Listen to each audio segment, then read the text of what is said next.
विनायक चतुर्थी और महात्मा बुद्ध की कथा। एक बार की बात है, राजगृह नामक नगर में विनायक चतुर्थी का पर्व मनाया जा रहा था। लोग बड़ी श्रद्धा और भक्ति से भगवान गणेश की पूजा कर रहे थे। हर घर में दीप जल रहे थे, मिठाइयाँ बांटी जा रही थी और वातावरण भक्तिभाव से भरा हुआ था।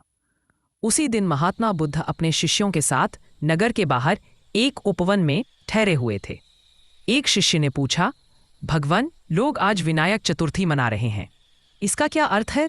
बुद्ध मुस्कुराए और बोले, गणेश वह प्रतीक है जो मनुष्य को सिखाते हैं कि ज्ञान, विवेक और विनम्रता का संगम ही सच्ची बुद्धि है। उनका बड़ा मस्तक ज्ञान का प्रतीक है, छोटे नेत्र एकाग्रता का और बड़े कान सुनने की क्षमता का।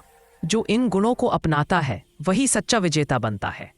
फिर बुद्ध ने एक छोटी कथा सुनाई। एक बार एक युवक ने भगवान गणेश से प्रार्थना की, हे विघ्नहर्ता, मेरे जीवन से सभी कठिनाइयां दूर कर दो। गणेश मुस्कुराए और बोले, मैं तेरे मार्ग से विघ्न नहीं हटाऊंगा, बल्कि तुझे इतना बल दूंगा कि तू हर विघ्न को पार कर सके।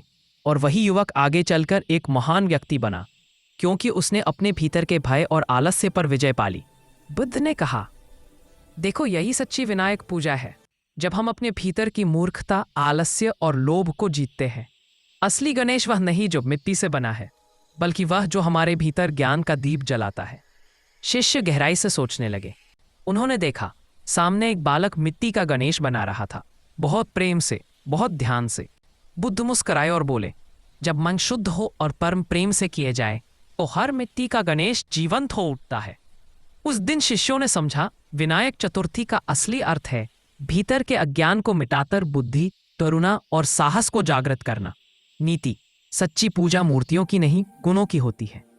जब हम अपने भीतर के विघ्नों को जीत लेते हैं, तभी गणेश और बुद्ध दोनों हमारे भीतर प्रकट होते हैं।